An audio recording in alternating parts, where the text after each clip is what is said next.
बिस्मिल्लाहिर्रहमानिर्रहीम। आज से 2 दिन पहले सदर मोहतरम जनाब नखीब मिल्लत बैरिस्टर असदुद्दीन अवी साहब ने मुझको हुक्म दिया था कि निर्मल डिस्ट्रिक्ट भैंसा के अंदर चेयरमैन का वाइस चेयरमैन के ताल्लुक से मैं सदर मोहतरम के हुक्म पर भैंसा गया। वहाँ पर जो नाराज़ थे चंद लोग, उनसे 2 दिन तक लगातार बात किया। उनको मैं जो बताना था उन तमाम चीज़ों के ऊपर बात किया गया, मगर ज़मीन फरोश और भैंसा की अवाम को गिरवी रखने वाला और कई चीज़ों के अंदर मुलविस होने वाला, जो जमात से निकल कर बगावत करने वाला और पिछले जमात में रहकर जमात के तमाम चीज़ों को देखकर भारतीय जनता पार्टी को, शिवसेना को, हिंदुवानी को और दीगर जमातों को यहाँ के तमाम चीज़ें बताने वाला, जो अपने आप को आज़ाद उम्मीदवार उन्हें और एक उसका साथी 2 भी लेडीज सीटां थे, वो आज़ाद उम्मीदवार की शक्ल पर कामयाब हुए, जिसके बाद उन्होंने भैंसा की आवाम को गिरवी रख दिया गया कि ये भारतीय जनता पार्टी के हाथ में। ये बताया गया कि मुझको चेयरमैन और दीगर चीज़ों के ऊपर, मगर हमको मालूम हुआ कि जो इदरीस वाइस चेयरमैन जो बना भैंसा का, वहाँ से करोड़ों रुपए की रकम वहाँ से हासिल किया और अपने आप को वाइट कॉलर बताने के लिए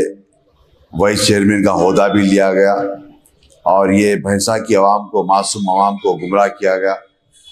ये तमाम भैंसा की आवाम जानती होंगी। मैं ख़ास तौर से भैंसा के लोगों से बताना चाह रहा हूँ कि ये जो शख्स है, ये जब जमात का नेवा, ना अपने भाइयों का नेवा, ना अपने बहनों का नेवा, और जिसको अपने आप को गुरु मानता था ना उसका हुआ, ये पिछले 2 दिन तक लगातार मुझसे रफ में था, बात करते गया। मगर जो इतवार के दिन रात में 2 बजे ये भारतीय जनता पार्टी के कैंप ऑफिस को पहुंचा, इन्हीं इसके साथी पहुंचकर सुबह में 9 बजे भारतीय जनता पार्टी के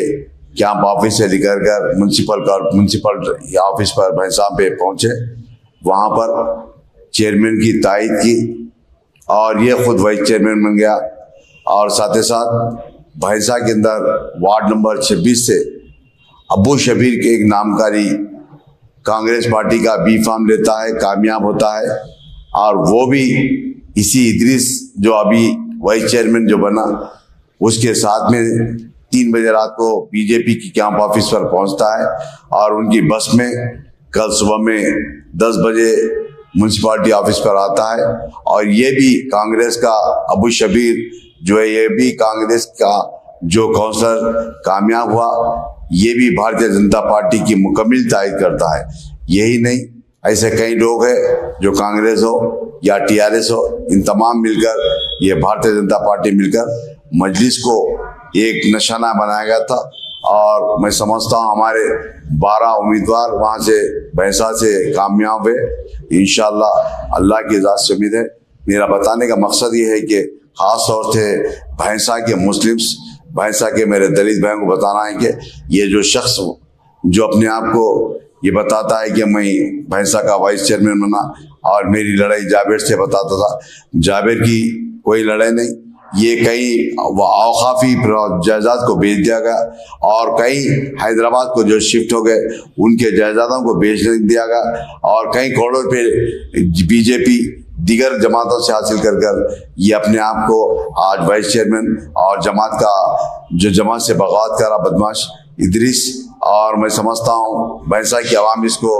सबक सिखाएगी और ना इसके ऊपर भरोसा करिए, क्योंकि वहाँ पर जमात का कई सालों से हमारा चेयरमैन वाइस चेयरमैन हमारा था, मगर ये भारतीय जनता पार्टी, हिंदुवानी, तमाम जमातों के साथ में मिलकर एक मनसूबा तौर पर 3 बजे रात से लेकर सुबह में म्यूनसिपालिटी ऑफिस पर आता है और ये बीजेपी की तायद करता है, ये चेयरमैन वाइस चेयरमैन भी बन जाता है। मैं आपसे यही बताना चाह रहा हूँ कि खास तौर से जो भारतीय जनता पार्टी हो या टीआरएस हो या कांग्रेस हो या दीगर जमातें मिलकर जो मजलिस को जो शिकस्त देने का मंसूबा बनाए थे, मैं समझता हूँ इंशाल्लाह इनके मंसूबों को हर वक्त अल्लाह ताला निस्त नाबूद करा, इस बार भी इनके मंसूबों को निस्त नाबूद करेगा इंशाल्लाह। आपके दरमियान में हमारी जमात के काउंसलर्स, हमारी जमात के निर्मल डिस्ट्रिक्ट के सदर, हमारी जमात के भैंसा टाउन के सदर, हमारी जमात के तमाम काउंसलर आपसे आपके मसाइल को, आपके जो भी वहाँ के प्रॉब्लम्स आएंगे उन तमाम मसाइल को हल करने के लिए आगे बढ़कर काम करते जाएंगे इंशाल्लाह। भैंसा के लोगों से, निर्मल डिस्ट्रिक्ट के लोगों से मैं उम्मीद करता हूँ कि आपके जो भी मसाइल रहेंगे हमारे डिस्ट्रिक्ट प्रेसिडेंट जनाब जाबिर अहमद साहब से और फैजुल्लाह साहब से रब्ता करिए, हमारे काउंसलर से रब्ता करिए, आपके मसाइल को हल करने की पूरी कोशिश की जाएगी।